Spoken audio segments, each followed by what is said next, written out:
Go ahead.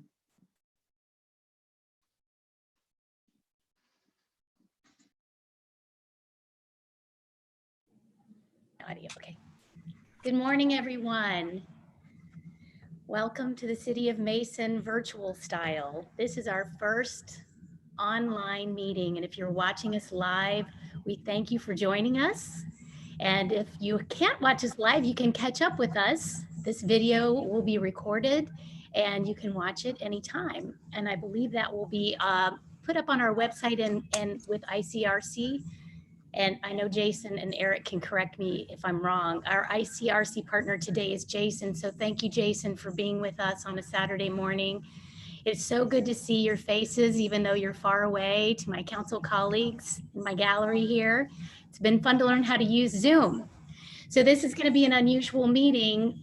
Typically when we have a work session, we're sitting around a table together and we don't really follow Robert's rules to the letter because it's more of a casual collaborative conversation and people speak out. But because we are in this format, we will have, we'll have to use the chair today. So if you want to speak, raise your hand or wave at me and you can unmute your button. But for the duration of the meeting, we should keep our buttons muted when we're not speaking or when we don't have the floor. So we're going to start off with some statements by Jeff Forbes, our law director. He's going to explain how this is going to work so that we can follow the law correctly. This is a brand new law, by the way. We're also going to hear from Eric just a little bit about the state of our city currently. And then we've got some ideas that will be set forth by Councilmember Stricula, and we're going to collaborate together and come up with some ideas, maybe long-term, maybe short-term, for assistance for small businesses in the city of Mason, and we need to stick to that topic. So without further ado, Jeff, could I throw it over to you, please? Thank you, Mayor. As the mayor indicated, this is a little unusual for us, but this is something that is now allowed pursuant to House Bill 197 that was just adopted in the last few days, signed by the governor, I think yesterday. And it allows public bodies like the city to conduct their public meetings in the fashion that we're using right now, basically by video conference, teleconference, or any other kind of technology that would allow us to meet like this, as long as the public has the opportunity to hear and observe what is happening. My understanding is that this is live streaming on the city's website right now. So that satisfies that public component of this new law. Again, it's temporary. It's only permitted during this time of declared emergency, or at least until December of this year. But I think we all hope that we won't need to do this too much longer. But we are permitted to conduct the meeting this way. I just want everyone to be assured that we are meeting all the elements of this new law, and this is a perfectly reasonable and legal way to proceed today. I would also remind you that this is what we call a work session. It's essentially a special meeting of council, and we do have some requirements of special meetings that were in existence long before this new law that allows us to proceed this way. And that is, anytime we have a special meeting, it has to be for a purpose. My understanding is the purpose that went out to council was that this was to discuss business assistance possibilities. And because that's what was sent out to council, that's the extent of what you should be discussing in this meeting today. And I would just reiterate what the mayor already said. Some of you have probably been doing Zoom meetings a lot here in the last week or so, and you know that it can be a little unwieldy and people can talk over each other. So it is best to leave your device on mute until it's your turn to talk. And then when you're finished, try to remember to mute it back again. And on that note, I think you've heard enough from me, so I'll turn it back over to the mayor and I'll mute myself. Thanks. Thank you, Jeff. We really appreciate that explanation. I need to do a roll call. So I need to kick that off. I'm going to toss that to Eric. So you'll need to unmute yourself, all of you, and Eric will call your name and we'll acknowledge our presence verbally for the record. Councilmember Chance, Here. Councilmember Nelson, Here. Councilmember Bradburn, Present. Councilmember Stricula, Here. Vice Mayor Gill, Councilmember Hunterlaw, Here. Mayor Grossman. Here. Of course, if Vice Mayor Gill joins us late, we'll let you know. I'm not sure what's happening, but maybe there's some technology meltdown at his house. We're not sure, but we wish him all the best and hopefully he can join us later. Okay, so Eric, would you like to say a few words about what's going on in the city of Mason right now for the public's benefit? A few words will be the difficult part, and maybe start with apologies. I'm sensitive to how this looks on screen. I've got a couple things I'm looking at here in case ICRC needs something, or if Councilmember Gill requests assistance. So if I keep looking down or if I answer the phone or walk away from my desk, I'm still listening. I'm just trying to keep things moving. I thought it may be useful. It hasn't been 3 weeks yet since we met last. And I kind of looked back at what the topics were 3 weeks ago. We were talking about the future of the golf course, the city's debt rating, our AAA rating, and how beneficial that was to us in some projects. We had talked about the Tower Park proposed zoning. We were talking about the paving program, 741 improvements, and we were talking about a cricket pitch at Quinn Park. And those all seem like distant memories now, even though it's not been 3 weeks, because there has been so much activity in the intervening time. I think most important to understand is it's 2 weeks ago that the city moved to what we call incident command. And basically what that means is it's a method to make this issue the priority. And we have a lot of experience with using incident command. We use it every year with Red Rhythm Boom for special events, for snow and ice removal. And what I'm really seeing the advantage of that is, and where we'd always been proud of that in the past, is that we have a depth of experience, not just in police and fire, but across all departments that understand what incident command means, understand that they need to shift to whatever the priority of the moment is, and that's not the issue of the moment is now. Residents likely will be noticing a decline in some services that they've grown accustomed to, things like brush chipping, phone calls or email responsiveness.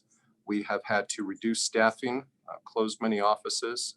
And what I want to make sure is that residents understand that that's not because we don't have interest in those services. It's because everyone in the city understands what the priority is now and is shifting their attention to that. And primarily that means that we're repositioning the city to support critical services. And for us, those are police, fire, and wastewater. Those are the services that people's lives and health depend on immediately. In order to assist them, we need to do some distancing, which means some staffing changes within those departments so that if sickness or exposure, which then would require some isolation, could rapidly put us into some critical staffing modes where we don't have enough police officers to stay on the streets. So police and fire are making some changes to how they conduct business.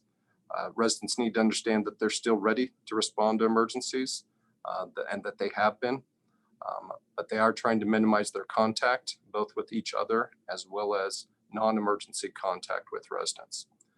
So residents may be noticing that. What I hope they understand, I hope they're confident in, at least as confident as I am, is that some of those appearances are so that we have the resources and time to make sure that our critical services are available when they're called upon, and they have been.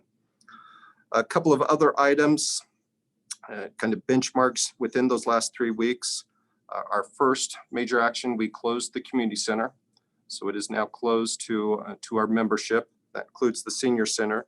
Some folks may notice that the daycare function is still available. It is only available to our healthcare partners and our first responders. And that is per what the state is allowing, as well as, again, the city's efforts to reshift priorities to the critical need. We then, about 2 days after, well, first, what I already mentioned, we invoked instant command just over 2 weeks ago. The next action was closing the community center. Next 2 days after that, I sent an email out to council letting you know that we were declaring an emergency. For purposes of the city of Mason, that means that we are invoking purchasing authority that does not require council authorization of each expense. It does require the city manager to report to council and anticipates at a future time post-emergency taking confirming action on those. There's one purchase that we made that exceeded council's authority. That was for, I'm going to forget the name. We had an opportunity to purchase some sanitizing supplies that had been in short supply. And that was through a special relationship that we had. We got a very good price on that. And so we went ahead and purchased those. I'd anticipate in the future council authorizing that purchase. Following that declaration, 2 days later, in what was a very positive move for the city of Mason and for our customers, the tax filing deadline was moved from April 15th to July 15th. That gave us the confidence to move forward in curtailing our customer service window, limiting the amount of walk-in traffic without having the fear of inconveniencing residents. They do have until July 15th. That's the federal date, and the city's date follows in course with that. So city tax returns will not be due until July 15th. And then 2 days after that, so just a week ago, well, not, I guess that was just earlier this week. The days have kind of blurred together. Offices were closed effectively. We moved to a remote work plan was implemented, which Incident Command had been working on prior to that. So for all practical purposes, city offices are now closed. Right now, I think there are 3 people in the building outside of police, and the mayor and I are 2 of those. And then finally, yesterday, the golf course was closed. There had been some information since the governor's order. I'd heard from the governor's office that we would be able to continue golf course operations as a recreational alternative, and then received new word Thursday night that per clarification by the governor and the state health department, the golf courses would be closed for operation. So yesterday, the golf course did close. We are reassessing what type of access we'll be able to provide there to allow some recreational opportunities for Mason residents during the shutdown. That's all kind of reactive activity that we've been taking and kind of just reacting as different orders and different adjustments have had to been made. Some of the proactive things that we are increasingly turning attention to. At the community center, we have implemented some online fitness classes. They're open to folks, and we have some relationships with seniors and some of our senior programs like Silver Sneakers that allows some revenue streams to be maintained if folks are utilizing those fitness classes and liking them, hitting the like button. So we encourage folks to do that. Our economic development department has been working with our corporations in establishing the contacts both with city staff and the corporations to deal with the issues that they may be experiencing. We've pivoted a lot of the projects that I talked about and are being interrupted with supply chain interruptions or folks not being able to come into work.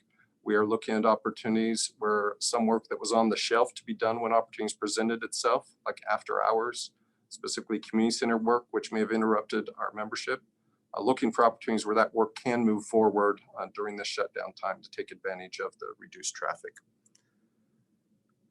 We have also established every week, we have a routine coordination meeting, city staff, city incident command, chamber, the maid chamber, Deerfield Township, and Mason City Schools have a conversation to check in with each other, look for opportunities to coordinate our activities, and make sure that our community is being, that their needs are being met despite the emergency. Also, we have been and are continuing to develop promoting businesses that have been most impacted, specifically those with takeout opportunities. We are providing assistance to residents that maybe are not able to leave their homes. We have a program using some staff and our membership lists and our partnerships with veteran organizations to make calls to seniors and vets, and this has been ongoing. We've identified a couple of concerns that we've been able to reply to and providing some critical supplies. Otherwise, many folks have appreciated the contact and knowing that someone is aware of them and keeping tabs on them. Also are encouraging folks to help their neighbors to maintain contact despite the social distancing and maintain activity. And so that has been some of our public messaging, is just encouraging folks, despite the inconvenience and the shutdown, to try and take care of one another. And then lastly, I am optimistic that this weekend and Monday we'll be able to kick off a program that's actually been ambition for many years. We're calling it now Come Together Mason. We'll be working with our community center partners as well as community center members to provide essentially a community gift card that's available to participating merchants, specifically those that are providing takeout services, so that as we work through community center members and maybe others in need, we'll be able to provide a avenue for folks to buy gift cards and encourage folks to get some business to those businesses that have had to shut down their in dining experience. That, I know maybe I talked too long, but as I tried to summarize everything that's gone in the last 3 weeks, I wore myself out. And so I just kept it to what I thought were some of the high points. That's where the city is right now, and I expect there will be more changes coming as we continue to work through this. My main message is I want to make sure residents, council are confident the incident command system works, and our emergency responders and our wastewater services we're pivoting to make sure they are able to stay in operation and we're able to meet the critical needs of the residents. And I'm very confident that we're in very good shape to do that.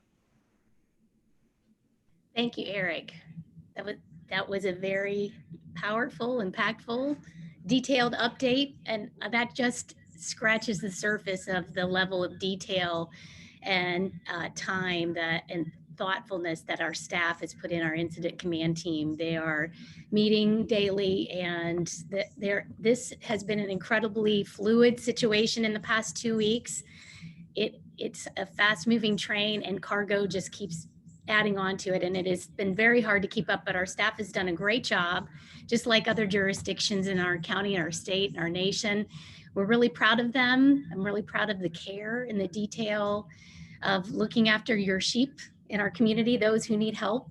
Our staff is always very good at that, but they're demonstrating that now in this time of emergency. So we're grateful for that. And I tend to think that our community is probably the most special, but that's just me. I'm sure you all agree. Okay, before we get into the content of our meeting, I just want to remind us all that we have a hurting community, and it's our duty and our privilege and our honor to lead with wisdom and heart.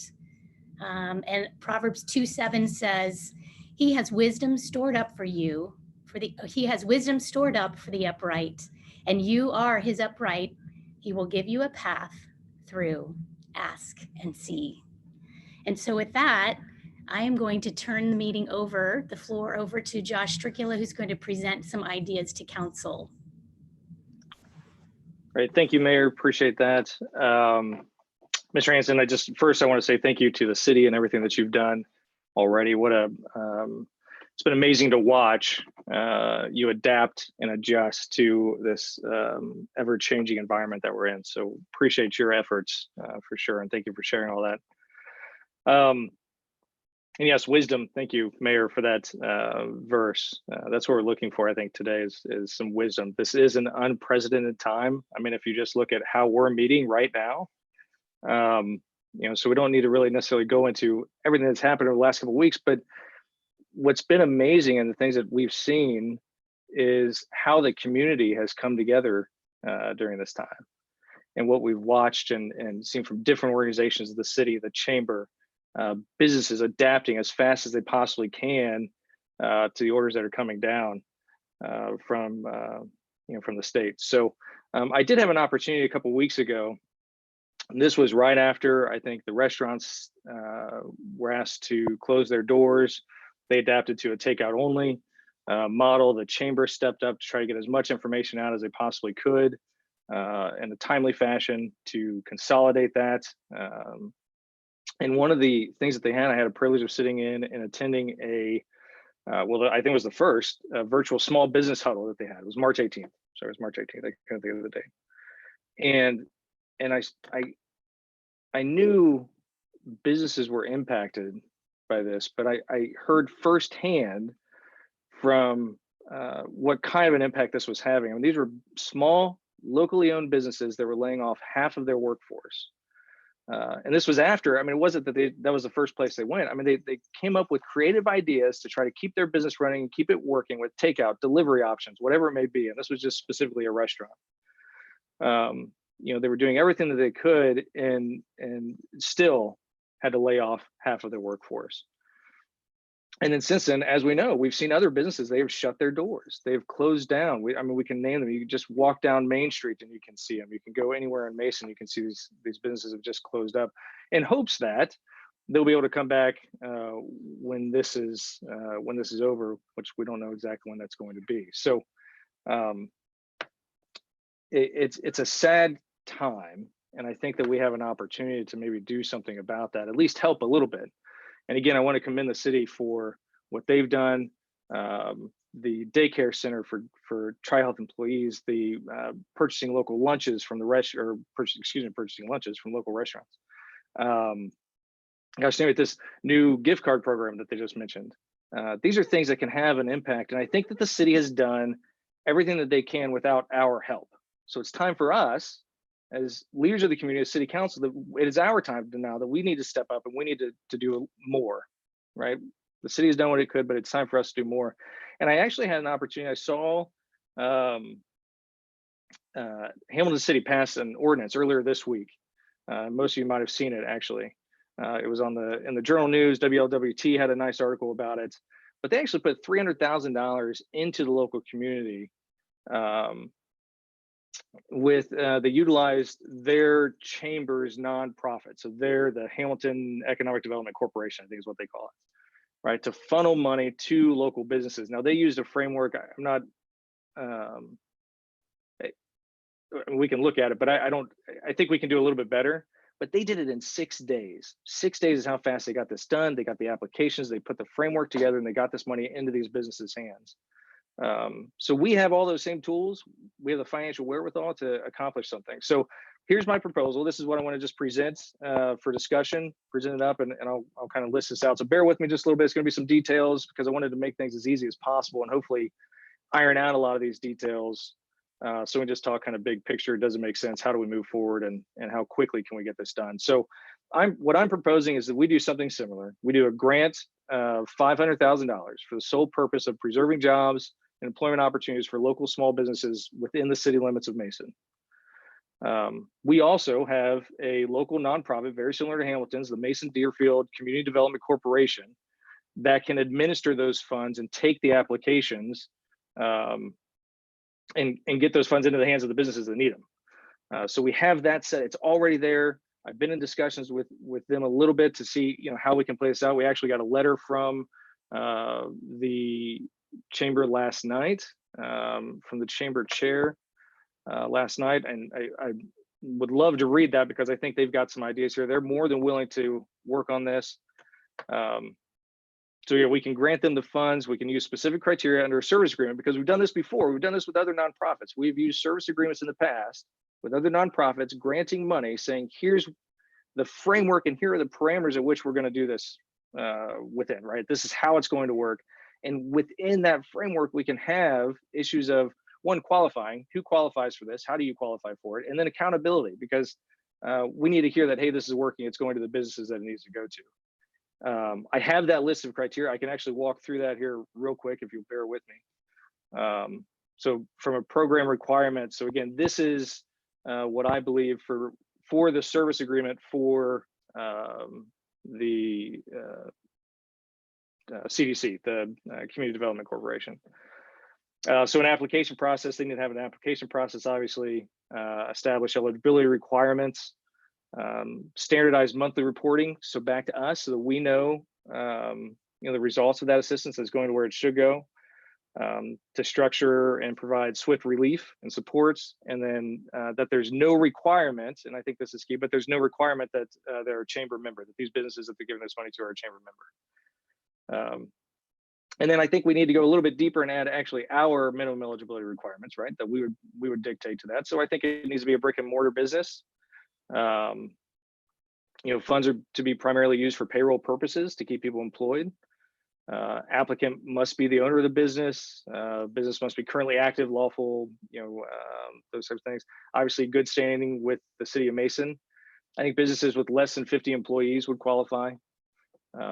Cannot be a direct sales company, and we're kind of getting into some of the weeds here, but the businesses must be located within the corporate limits of the city of Mason. And then I think restaurants, retail, service industries would be given preference, and then preference should be given to locally owned businesses as well. So my ask today, so I've listed all that out, and I can go through that again. I know that was a lot of information, but my ask today is that we put the politics aside for the meeting. We put aside personal issues that's plaguing our group, and we do the right thing for the city. We move this forward as quickly as we possibly can. So we have the means, we have the ability, we just need the political will. Last week, there were 187,000 unemployment claims in Ohio. The week before that, there were only 7,000. That's the kind of environment that we're in. If we can make a dent in that, we have an obligation to do it, and we can. Thank you.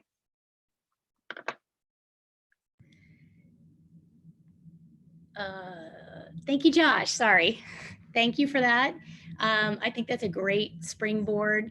I really appreciate the heart behind what you want to do and to provide some relief to these businesses. So as a team of 7, we have to figure out how do we honor our fiduciary obligation to the public and the use of public funds and accomplish the goal that Councilmember Stricula has set forth to provide some relief or temporary aid to our local business community if it's a possibility and we can get some interest from council.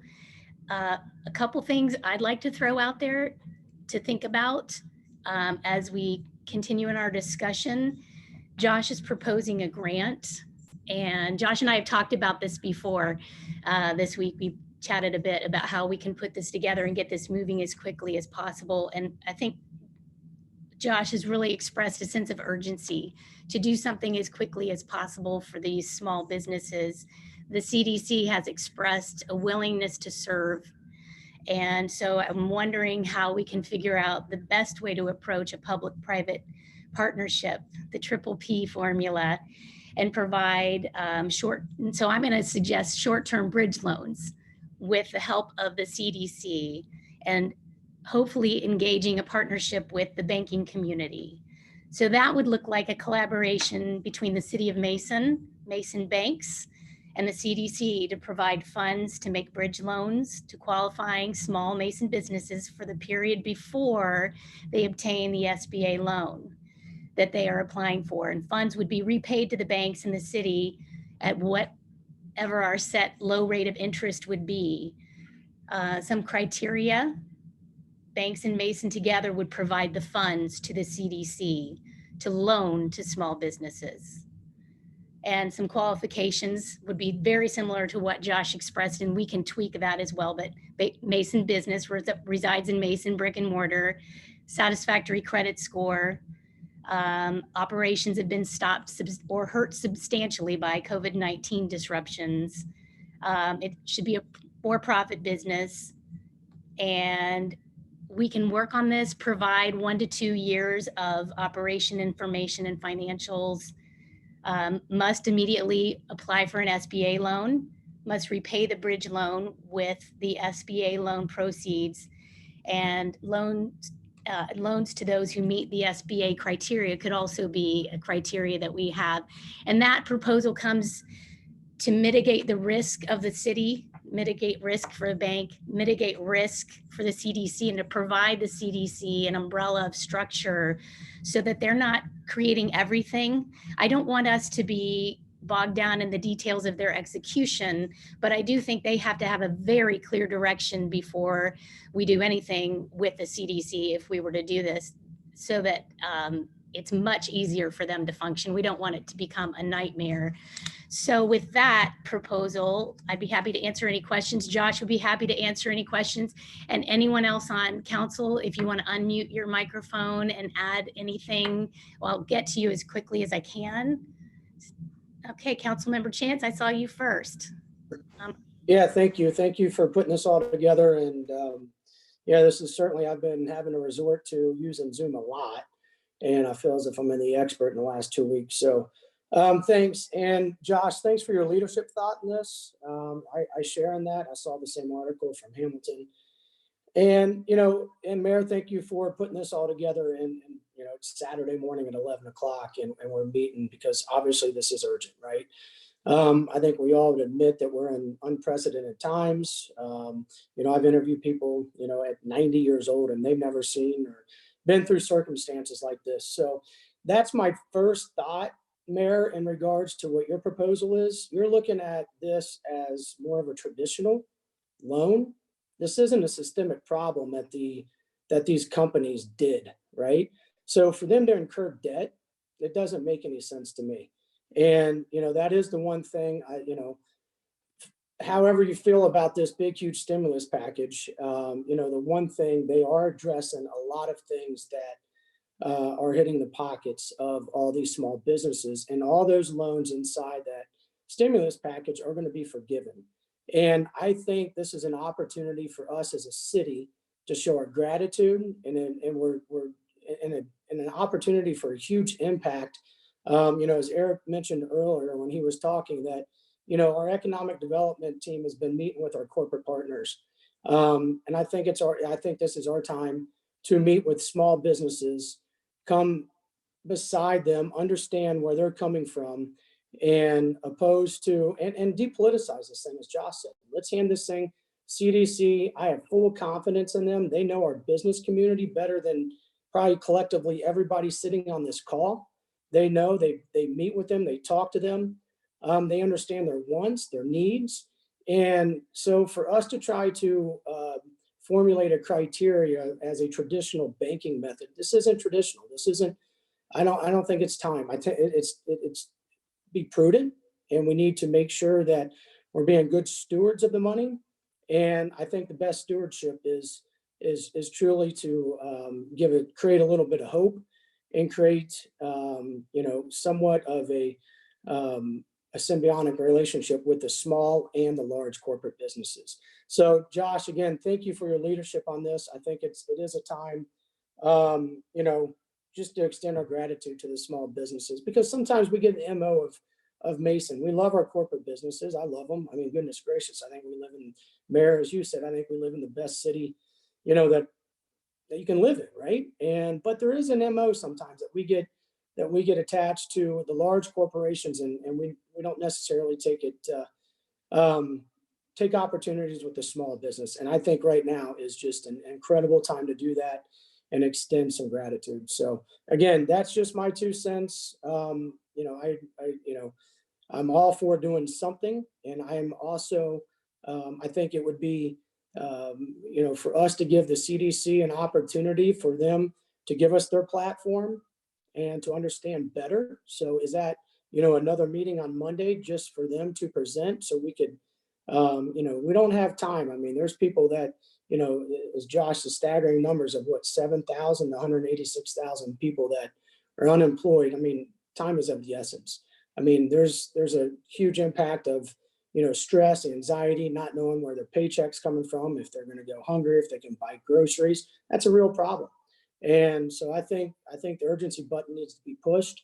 And so if that's multiple meetings over the course of the next 5 days, I'm more than willing to do that too. So again, just thank you, for calling us, getting this thing together, and identifying a real problem here in the city during this crisis. So thanks. Okay, I keep hitting the wrong button. Sorry about that. So quick question, and then we'll turn it over. So if a short-term bridge loan, so it would be something that we could enact quickly, but one of the qualifications would be that you're applying for an SBA loan. We want to make sure that if we're giving money or we're giving a loan that could be forgiven, we have this fiduciary obligation. And what I want to know from you guys are you comfortable with grants for businesses that don't plan to stay open or may not be able to stay open? I recognize it's risky no matter what we do, because it may be that some of the loans would need to be forgiven. However, is that our role as a local government? And how does the CDC come up with the criteria to make sure a business is viable if they're going to accept a grant? So somebody raise your hand and we will try to tackle that. Councilmember Nelson. Thank you. These are great ideas. There was with the new coronavirus relief bill, there's a lot of money that's going to be given to state and local governments. Have we looked at how we can utilize that to funnel some of the money to our businesses? And another point that I wanted to make was for the short-term bridge loan, I think that's a good idea. I'm wondering though, what's going to happen if we're basing it on they're going to use the funds from the SBA loans to repay back this bridge loan. What happens if they don't qualify or they don't get the SBA loan? I also, one more point that I wanted to make is I'm very much for more of like payroll tax credits, something across the board that's non-discriminatory.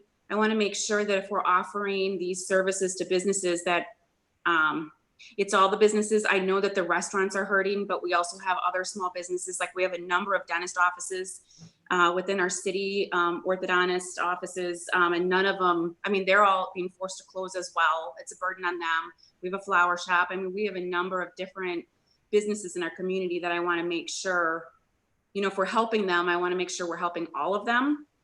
And with the CDC, I just wanted to clarify again, it is the Community Development Corporation. It's not CDC. I don't want people to associate that with the health department, but I just want to make sure that these funds stay within the city of Mason. I know that they work with Deerfield as well, but Mason residents pay the taxes and not Deerfield. So I just want to make sure that we're keeping it within our city. So those are my couple points that I just wanted to throw out there.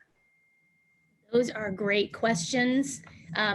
One question I jotted down that Councilmember Nelson asked, if a small business applies for the SBA assistance and doesn't qualify, what happens if they're given a loan, a short-term loan or a grant from the city of Mason through the CDC? The CDC would be managing that.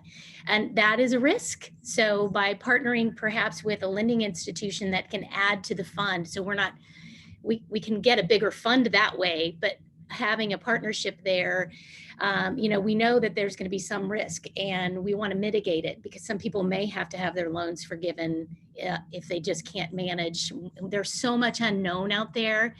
And to Councilmember Nelson's point about taking a careful study to look at what could we do with tax credits this year to help alleviate. And I love that her point about being non-discriminatory because there's such a range of businesses that are hurt, like dentists, orthodontists. I mean, this is so overwhelming.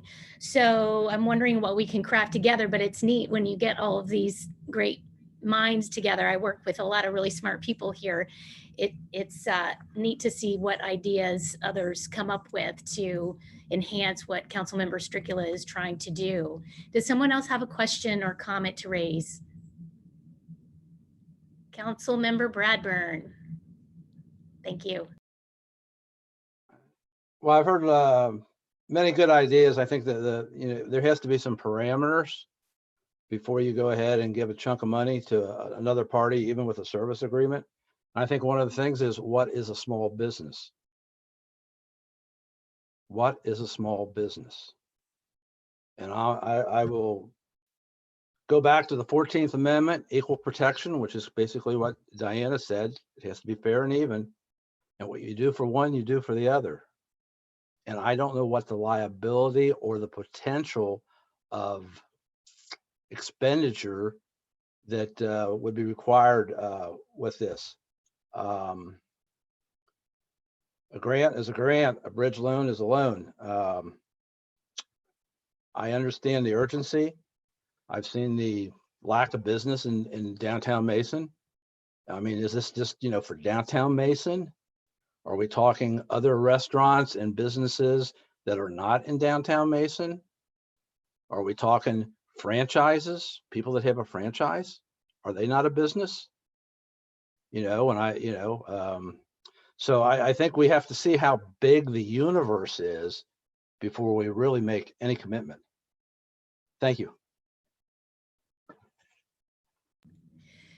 Josh, Councilmember Stricula, I'm sorry, you mentioned that Hamilton was able to put something together very quickly, and they purchased.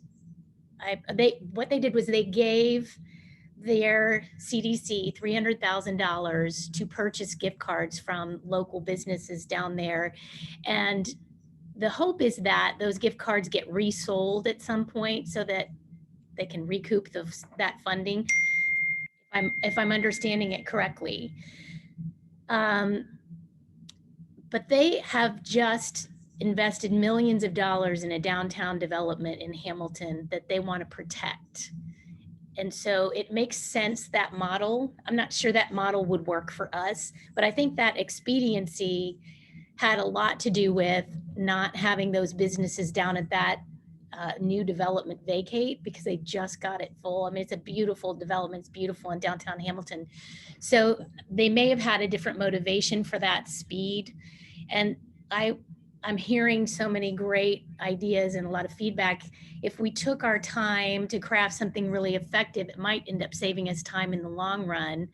And to the point about doing something with SBA qualifications, the thing about applying for an SBA loan is most likely those businesses think they're viable or would qualify, and they're going to go ahead and do that. So that was another rationale for mitigating risk and partnering with banks. They're the experts in determining loan qualifications, and I think it would be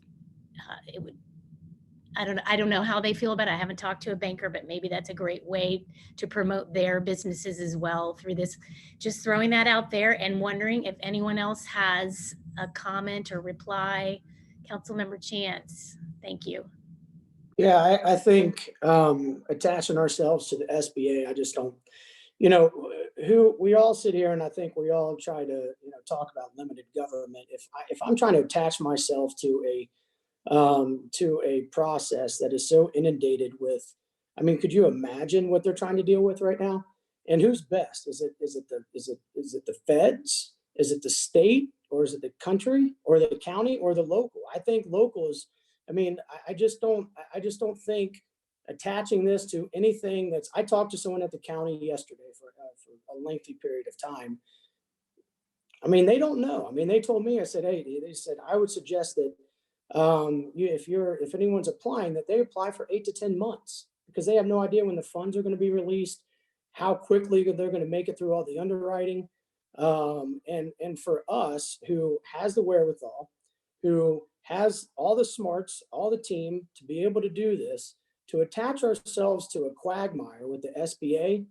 I mean, I've looked into SBA loans when this pandemic isn't going on. And if anyone has ever tried to do that, it's a daunting task. And now that they're flooded probably a millionfold with applications and businesses, I'm not interested in doing anything like that. I'm interested in being creative. I'm interested in looking at Red Rhythm and Boom, saying, sorry, folks, we can't do it this year. That money's going to small businesses.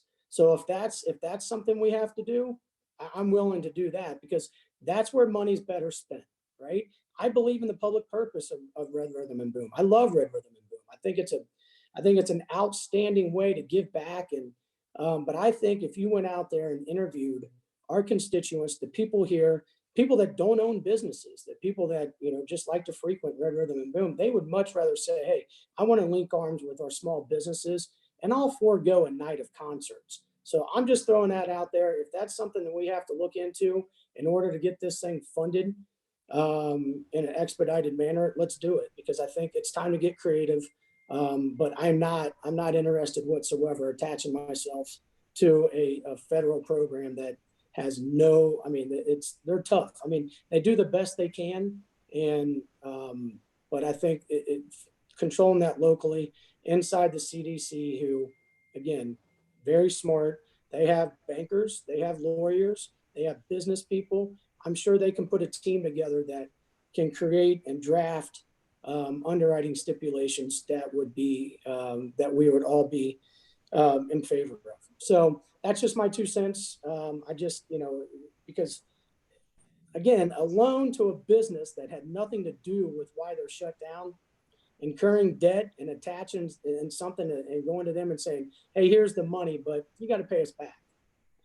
That doesn't sit well with me. So my 2 cents. Thank you, Councilmember Chance. To your point about Red Rhythm and Boom, this is where we have to lead with wisdom and heart. That's something we need to talk about. I agree with you on that. That's something for down the road here. And your point about attaching ourselves to the SBA, I don't think you're understanding me. I'm just saying, let's use that idea as part of the process so we can do something quickly in Mason. But if they're not willing to apply for SBA assistance, presumably they may not see themselves as viable. So the question I have for you is, should we be granting money to business owners that may not be viable? Is that honoring our fiduciary obligation? And how do we, yes, how do we protect, how do we ensure that those business owners are benefiting their employees from it? I don't even know where to start with that. So presumably, if you're going to apply for an SBA loan, presumably you think you've got a viable company that you want to stay open and know will stay open. Here, and I hear you, and I agree with you there, but at the same time, I've had people sit on the phone for 9 hours, and then they get there and then it crashes. So if we want them to have to go through all of that protocol and process and just doubling down on their stress and their anxiety and their worry. That's not what I'm saying. Sorry to talk over you. I'm saying you are eligible to apply for assistance from the MAID CDC if you agree to begin the application process with the SBA. And then the CDC looks at similar criteria to make a determination, and maybe they appoint a blind panel. So they don't have any names, they just have numbers to keep things as fair as possible. I'm just saying, if you're willing to apply for the SBA program, and you most likely will qualify, that makes you a better applicant. Sure. And it's not attaching yourself to it. It's not saying you have to wait 9 months for that relief. It's the bridge to try to get us from the local to that federal assistance. And it's my understanding that since the state has to balance its budget, we're looking at more of that federal assistance when it comes to SBA assistance, because we can't print money as a state.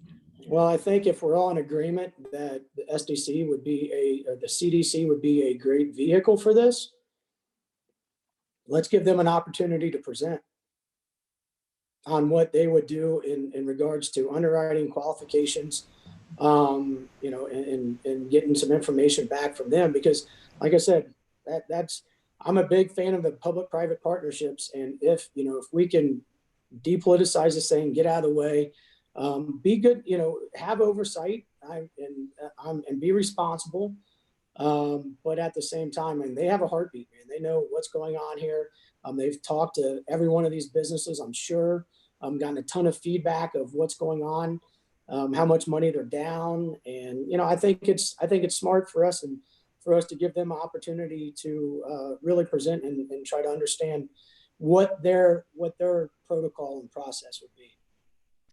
Okay, I see Councilmember Nelson's hand. Thank you. So I think a couple of things we have to think about is, first of all, have we as a city created a new budget? I know that's the first thing I've done at my company is rebudgeted everything.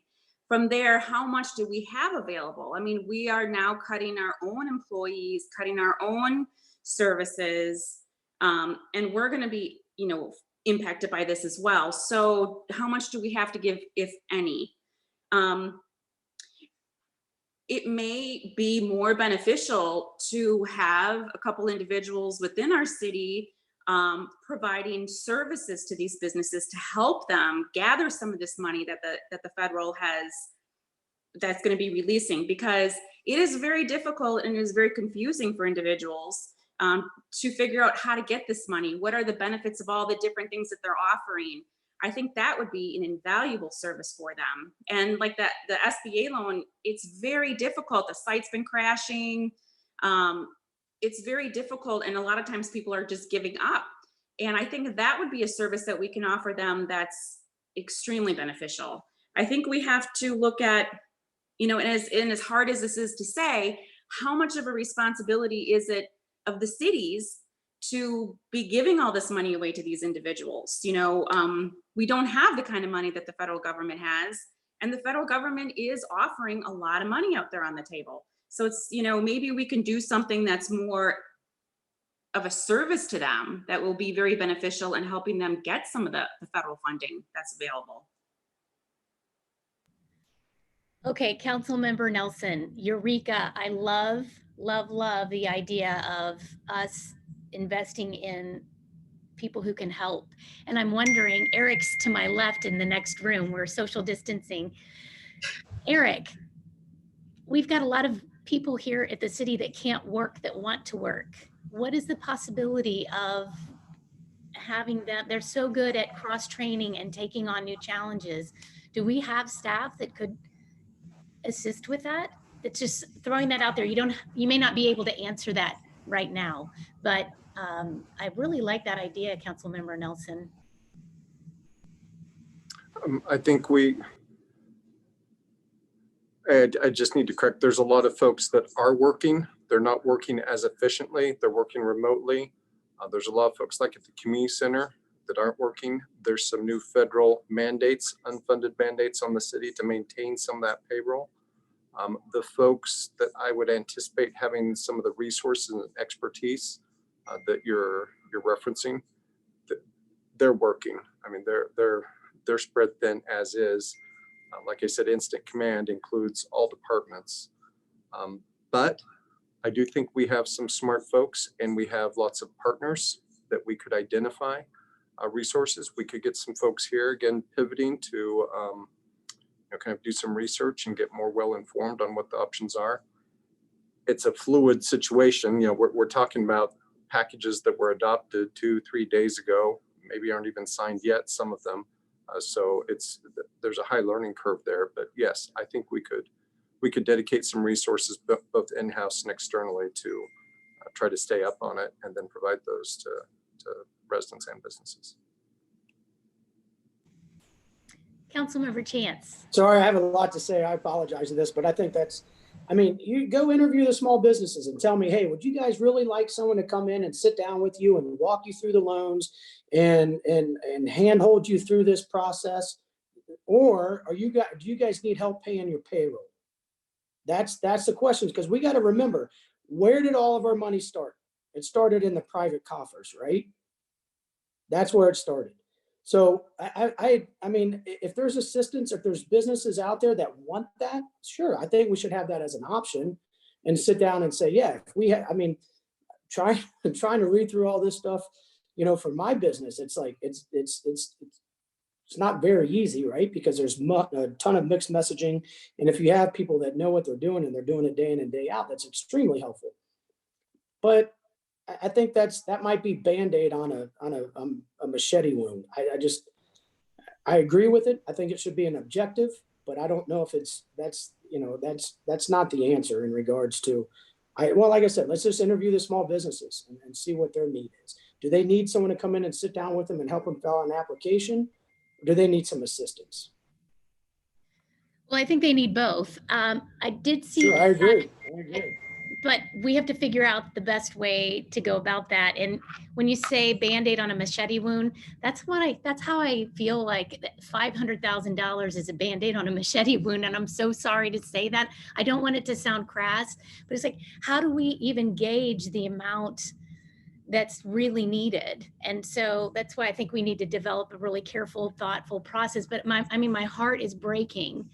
I get it. I've had more than once in my life.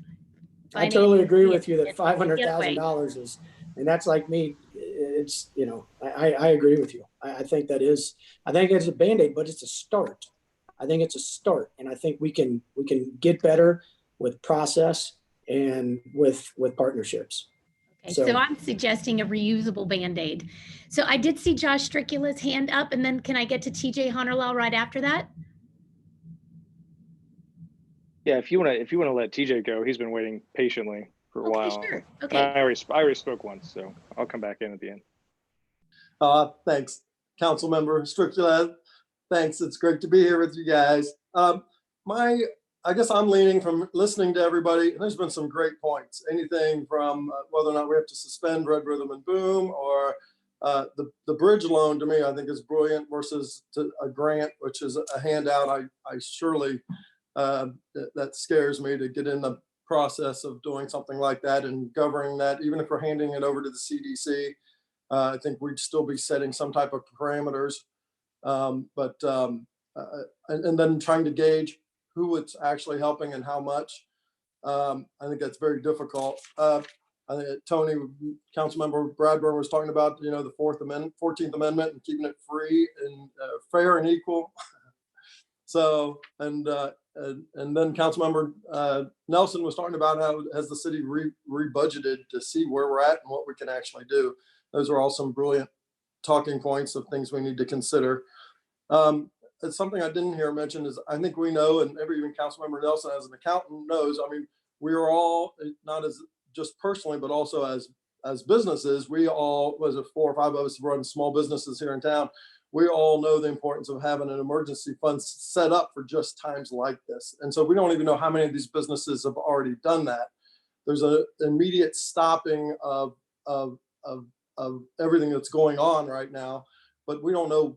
It's hard to gauge how dire the situation is for each one of these businesses. And even if you start plugging them into a system to try to figure that out, I think that becomes almost a can of worms, because I think everybody wants a handout. And we have to remember this isn't our money to be handing out. That's why I like the idea of a loan first, to try to be able to help businesses like this, because we want to see them all helped. I mean, because I've seen it affect my business, as Councilmember Chance has been seeing stuff. So, I mean, we all know it's affecting everybody, and it's probably going to last more than just a couple months. But I just wanted to make that point. I mean, I think the last point I want to make is that there is just yesterday, the day before, the president just signed a $2.2 trillion relief fund that's going to start bringing money to people, to employees, not just to the businesses, to the employees.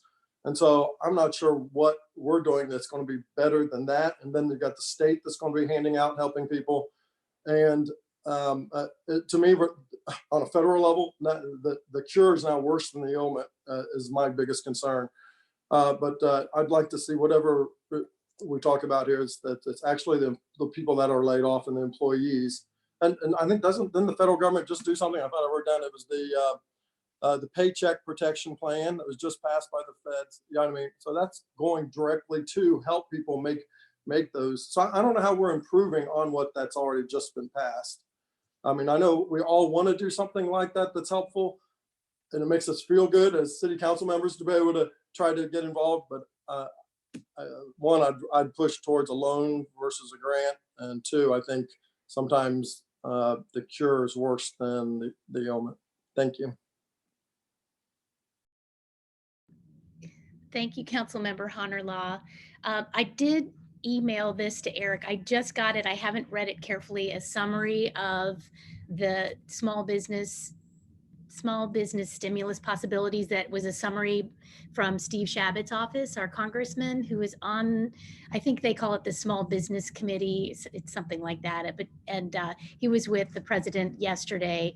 And so I have forwarded that to Eric, and he can email that to all of council so you can have a closer look. And we know that it's going to take some time to really know exactly what's going to happen with federal assistance and what the states are capable of doing as well. And I remember Councilmember Nelson mentioning that we should wait and see, and to see what we might be given as a municipality. I'm not sure that we will be, but if we are, what can we do with those funds if they're directed or earmarked towards small business assistance? Is there someone else who would like to make a comment? Thank you, Councilmember Bradburn. Oh, I'm sorry, and then we'll get to Councilmember Stricula. Let Josh go first, okay?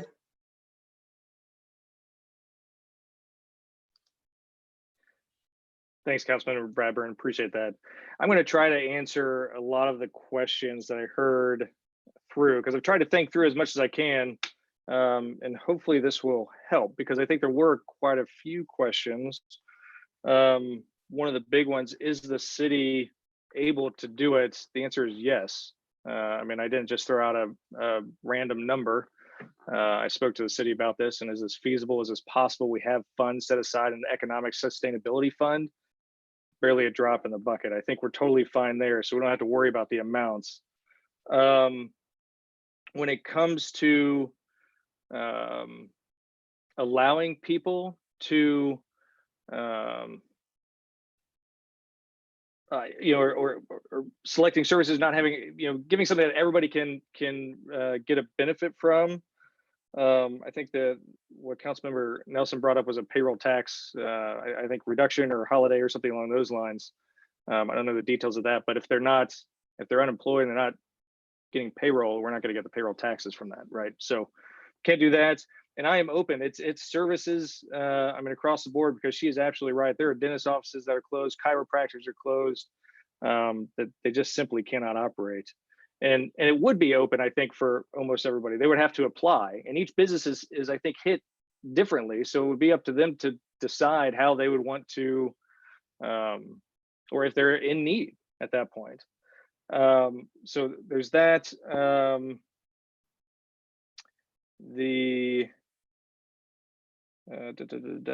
I think one thing that we're kind of, I think I heard it brought up once or twice, but these businesses aren't closing because they're bad businesses or they're not ran well, right, or run well. They are closing because the government came in and said, you cannot operate right now.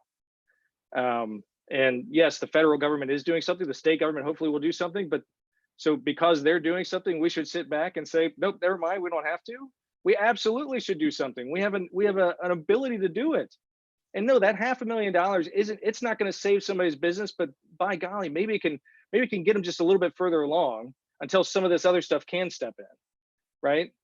And why would we not do that?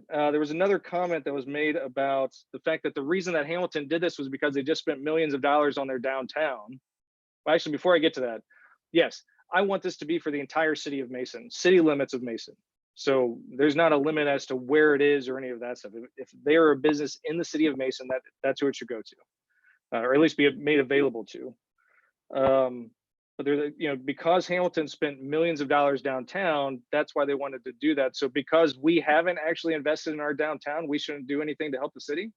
I mean, is that what we're talking about? I mean, maybe that's why downtown looks the way that it does, and it's still been 10 years. It's 15, 20 years since we haven't done anything down there, right? So we have to invest money in our city before we can actually do something to help the businesses that are here. That doesn't make any sense. We need to do something. We need to do something now, and we can think about all these other plans, all these other things, because I think there were some great options. Repurposing employees to help with filing loans and all those types of things. Those are additional steps that can be taken. This is meant to be something that is done now, that is done quick, and this should be an easy decision. This really should be an easy decision. We can make this. We can move forward. We can hear from the CDC their requirements that they're going to step forward. I mean, we've probably spent 40 minutes too long, I think, talking about it. We just need to move forward. So whatever we need to do to make that happen, I think we need to do it. Thank you. Thank you. And yes, Hamilton did just put together this development. I'm not saying it's a rationale to not do anything. It's just that is the path that they chose. I'm not saying that's the right path for us to spend that amount of money on gift cards, but they did do that. I understand the reason why they want to protect those investments. Councilmember Bradburn, you are up.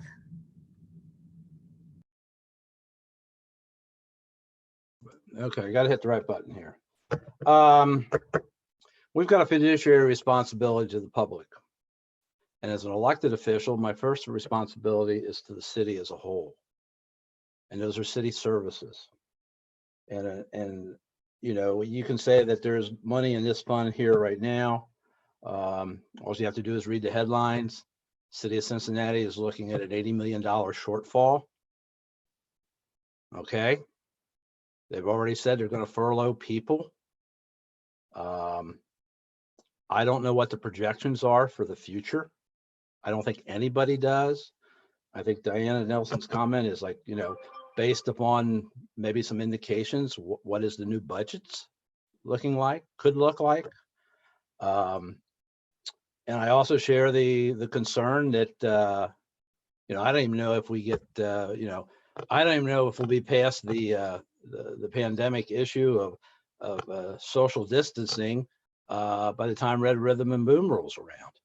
I don't know if you want to go ahead and I don't know how much you have to commit dollar wise.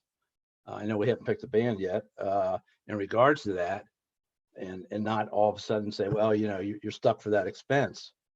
I think I am not ready to go ahead and say I'm just going to go ahead and grant a third party, even with a services agreement at this point, $500,000 or whatever. I think there's too many unknowns, and that we have to get our arm around. And my next question again, or my statement again, what is a small business? I've also heard small business. I've also heard every business in Mason. So when you go ahead and say every business in Mason, then I think you're really looking at a exponential expansion of a target area. Thank you. Let me answer that real quick, Mayor, if I may, because it was directly to something comment I made. So I'm talking about every small business in Mason, 50 employees or less. So that's the definition that I've put on it. We can change that definition if we need to, but every business in the city of Mason that has 50 employees or less. So that should clear that up. Thanks. Thank you.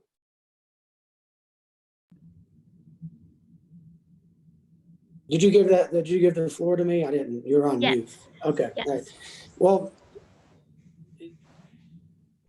I guess my first question is for Eric. I mean, have we seen any dollars decline from the city income? No, but you will. The delay will be impacted. We haven't seen it now. We're not collecting even last year's taxes because of the delay in the tax filing. So no, I can't say we felt any impact yet, but I wouldn't have expected to feel it yet. Okay.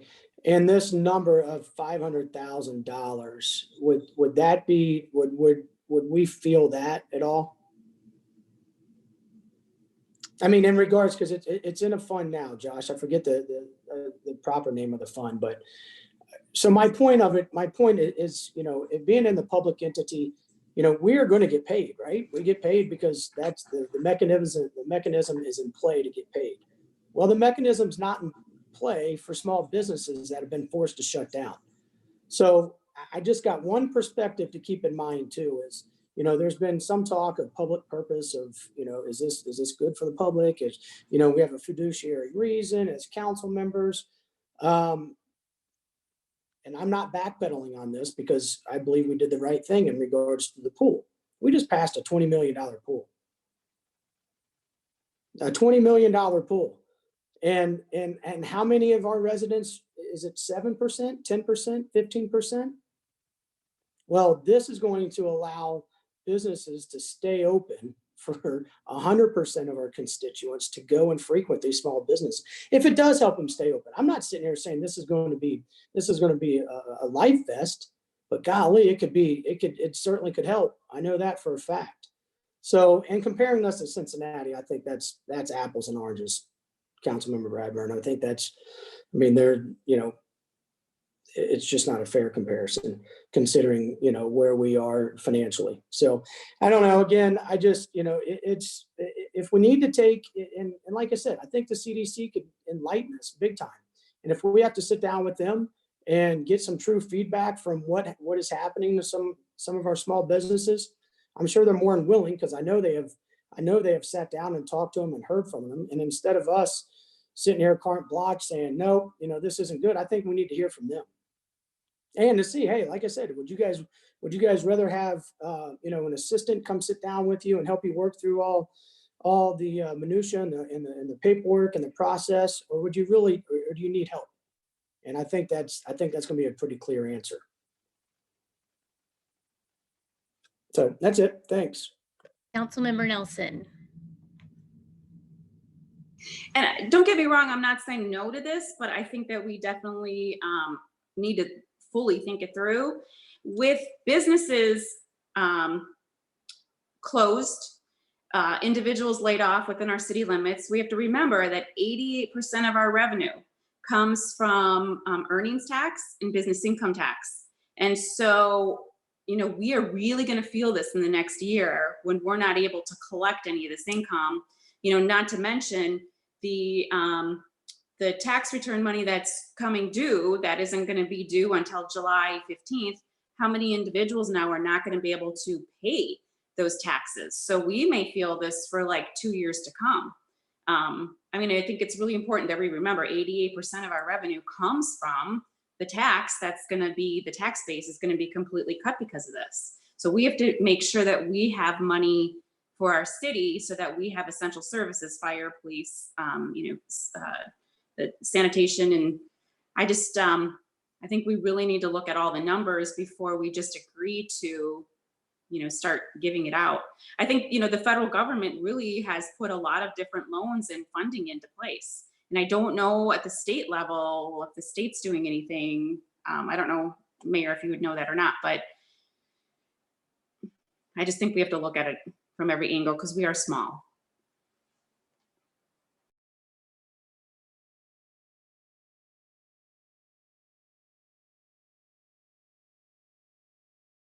Oh, sorry.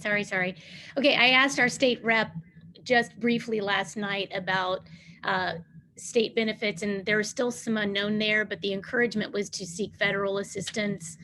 As states have to balance their budget, all states do, we're going to lean into the federal government, and we just don't know yet. Representative Zeltwanger is working on okay, let me think about this. It's a back to work, Ohioans transitioning back to work committee, I believe is what that is called. And he's working through that now. So I don't have good answers on that. And you made some good points that piggybacked on Councilmember Bradburn's thoughts about our fiduciary obligation and focusing on the city and essential services. And there's just so much unknown. I have a couple of thoughts and I'll let you guys give me feedback on that. We can table this for today and we can have the finance committee look at the tax impact. We can have the economic development committee look at some things. We could also use the initiatives committee, which Councilmember Stricula is already on.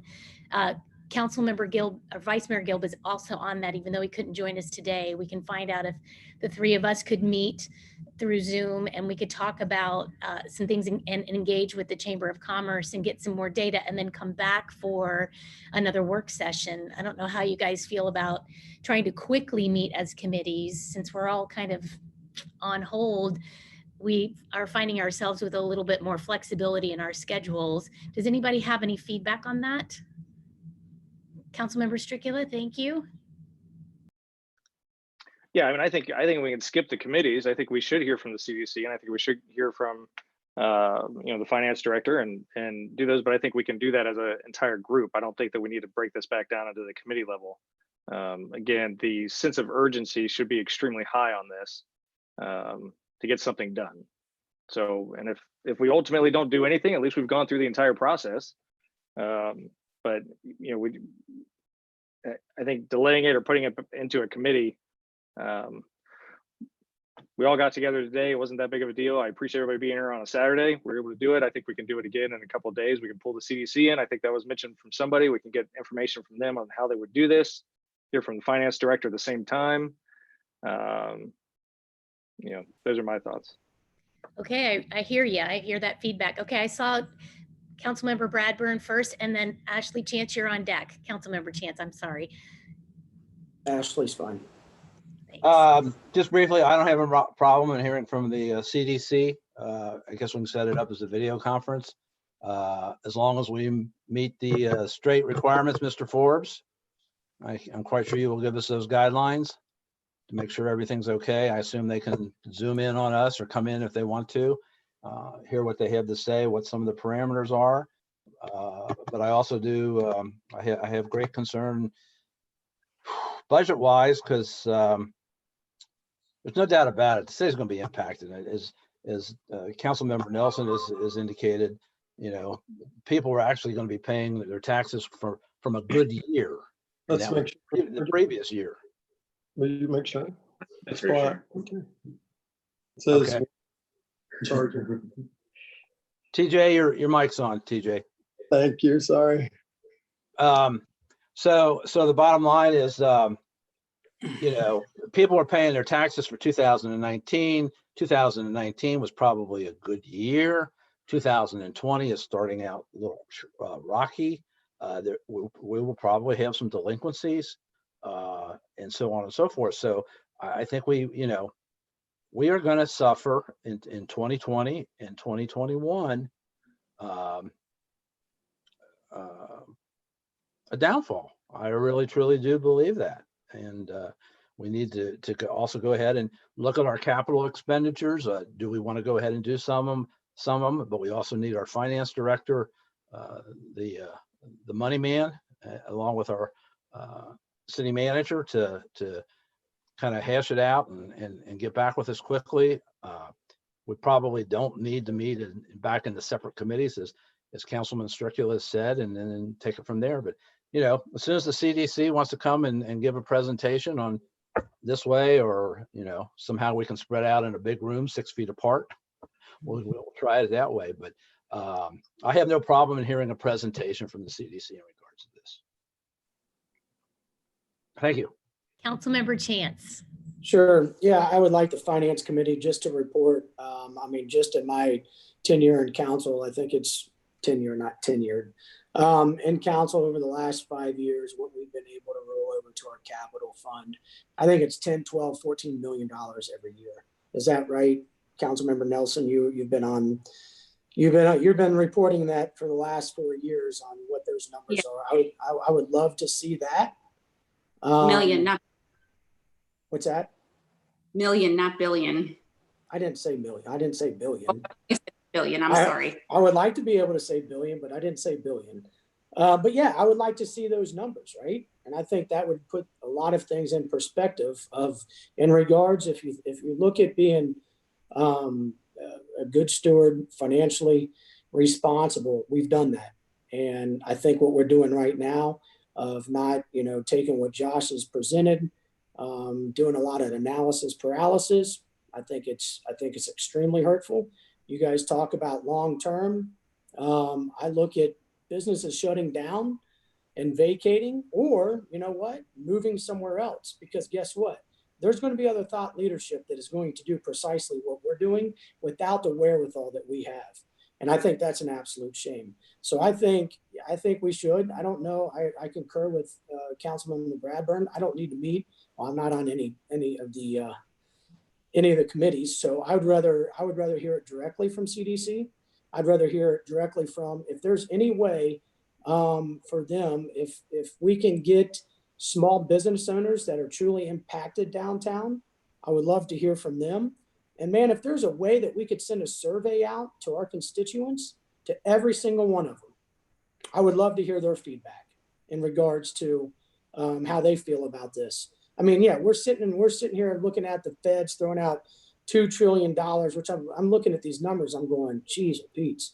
And, then you see all these, but at the same time, I know in order to tap into those funds, you better know someone. You better be able to navigate some pretty choppy waters to be able to redeem any of those funds.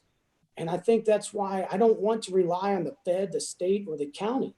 That's why we sit here, and like I said, we can't pick and choose. Like sometimes we're local government, sometimes we're limited government, sometimes it's like, oh no, let's rely on the feds and the state. No, that's not our job. And this is, like I said, I think there's a real opportunity to extend gratitude, create some hope. And again,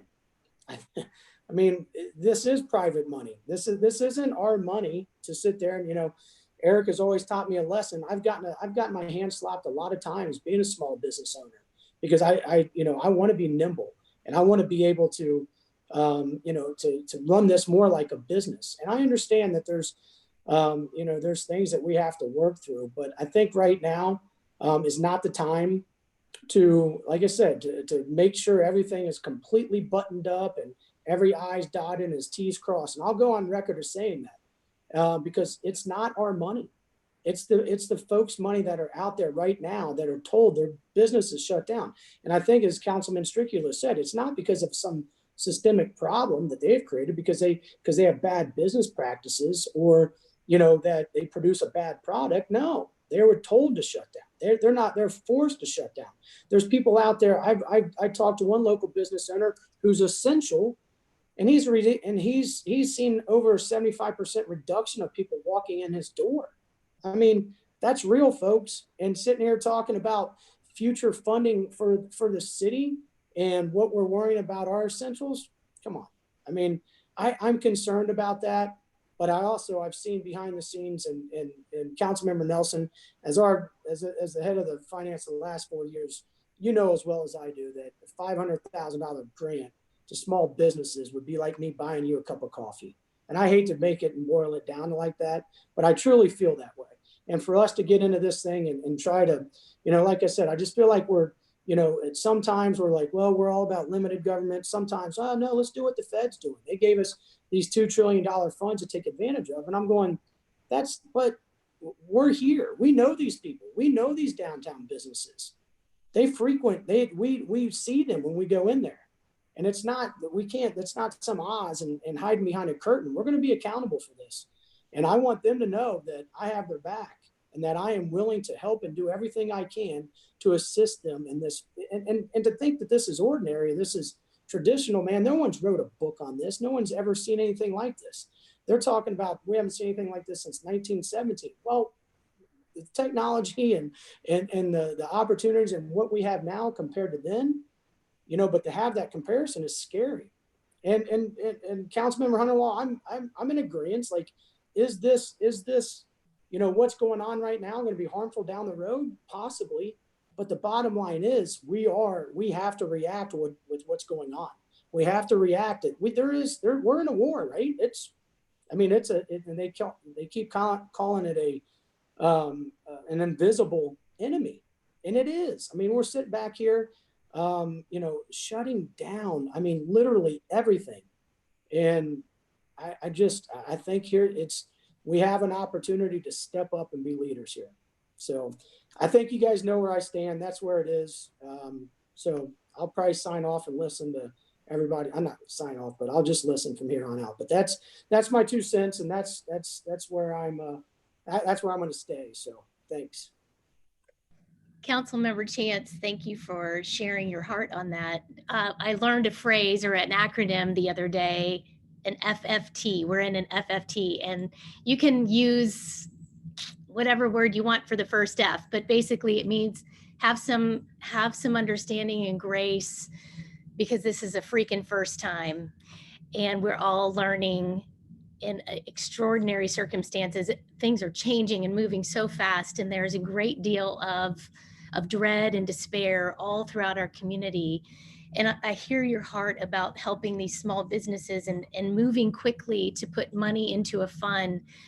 But we haven't talked about a counterpoint on that, which is, how do I say yes to that? But then there are many people in our community that have lost their jobs and don't have income, and they're wondering where their next meal is coming from, and how do they not get a grant? So do we want to contribute to that? I mean, what we're doing right now is we're contributing to more people going hungry, not knowing where they're going to get their money, not knowing where they're going to get their paycheck, not knowing if they're going to have stress, anxiety, everything else. So I totally concur with you. I agree with you 100%, but I'm not going to be the one that adds to the problem, right? I know that problem's going on. I know it is. It's a big, huge problem. Like you said, it's an FFT, right? And we have never dealt with anything like this. So to sit back and try to, you know, do this in a fashion that's been laid out before, we can't. It's because that equation doesn't exist. We have to make our own equation. And you're 100% spot on that there are people out there that don't know where the paycheck's coming from. They don't know where they're going to be able to get groceries. Well, I'm not going to add to that. So that's why I think we should do that now. Yeah. That's where I wanted to propose the idea of we're really be able to accomplish what you guys are proposing, but if we do it through a loan instead of a gift, it makes it more fair and equitable for the rest of the community. So it's a loan focused on the small business community, a bridge loan, in hopes that we would be able to recoup that money and put it back into our system at some point. And so it still provides some aid, direct aid, and much more quickly than the federal government can, but it's more equitable. And I did test this idea on a neighbor outside. We were social distancing. And I asked him, what do you think of a local fund where we grant and assist local businesses? It would be a grant or a loan. And he said, why do I have to pay for that twice? Meaning the federal government and the state should take responsibility for it because they have created the mandates that have shut everything down, not the local jurisdiction. And I thought, that's a great question. Thanks for the question. That's all we said. Why do I have to pay for that twice? So I see Councilmember Stricula's hand. If you would take the floor. Just a couple of other comments. And again, I just want to stress the urgency of this issue so that we don't drag this out too long. My wife, 15 minutes before I got on this call, received a text message from one of our neighbors who was driving to the salon where she worked because they are permanently closing their doors in the city of Mason. This is happening right now, right now. I also spoke to a lot of neighbors yesterday that won't directly receive any benefit from this. And they're like, do it. This is great. What an amazing opportunity. It shows A, that we care, right? And no, we didn't tell the businesses to shut their doors. So we shouldn't take responsibility to do something that we can, right? I mean, we have an opportunity. No, we didn't cause the problem. We didn't cause COVID-19. We didn't call up the governor and say, hey, close the businesses in Mason alone, right? But we have an opportunity where we can help. So why would we not do that? That's what I'm struggling with. I don't understand why we're not willing to help and do something that would be of value to the community right now. It just, I'm boggled by this. And why are we overcomplicating it? We do have a fiduciary responsibility to the community as a whole. And this absolutely fits within that. Councilmember Stricula, I think we're all willing to help and we're all willing to come back together in a work session, which I'm very glad that you guys said that. I was afraid we were going to have to go through committees. It's much more efficient to do it as a team of 7. So let's talk some housekeeping. When is the soonest we could schedule a work session with public notice with the team and invite members from the CDC to join our Zoom meeting? Mayor, as you're considering that, we would need at least, well, from the time we were able to give notice, so back up a little bit from that, 24 hours, but also just want to be sensitive how we're doing this meeting. We also require, at least to this point, some assistance from ICRC. So it'd be, if instead of setting the time now, maybe setting a range of times so that we knew we had the assistance to make sure that we were able to stream it live, which is part of the requirement. Okay, so let's put that process in motion and we will get back to council as soon as we can. We won't wait 2 weeks. We will get it together absolutely as fast as we can. And we won't bog it down for now, this particular topic in committees. There may be other things we study in committees later, but right now we'll work as a team of 7, which is how I like to do it the best anyways. I appreciate that, Mayor. Thank you. You're welcome. Mary's suggesting if council wants to say, shoot for a month, I just didn't want to tie us to a certain time. If we wanted to say Monday evening and give us, 5 to 7 or 4 to 8, so some window, and then I could nail down a specific time to give notice on. But choose a date if you Monday like. works for me. Hey, the sooner the better for me. I'd do it tomorrow morning if we could. So say Monday as early as noon, as late as 7. Yeah, I'm Is that a open. window? I'm open on my end. Sounds good. Councilmember Nelson. Can we just make sure that if anyone has ideas that they send them out via email beforehand so we can really look at them, understand them, come up with questions, concerns, instead of just getting it at the last minute via Zoom, because then we don't really have time to process it and to look into it and to see what the pros and the cons of the different funding ideas are. That's a possibility. My preference is that if that is I would suggest if folks have ideas or documents, if you want to forward them individually to me, I will compile them. And if Jeff is nodding along, I would then send those out to all of council as a package. I would add and ask council to be circumspect about sharing certain things on social media, because we have a lot of work to do to craft this vision. And we want to be respectful to the public by not introducing ideas that we can't produce. And of course, to be respectful of one another. We want to keep our community as well informed as we can, but we also want to give them accurate information. And so since this is a developing issue, let's be mindful of that. And we'll get everything we can to you before the meeting on Monday, we hope, which we hope will be occurring. Josh, Councilmember Stricula, I'm so sorry. Yeah, I had asked the city to draft or create a draft legislation with a draft service agreement for us to walk through. So I can, Eric, if you don't mind, if you could send that out, that may give us a outline document that we could start to scratch and walk through and go from there.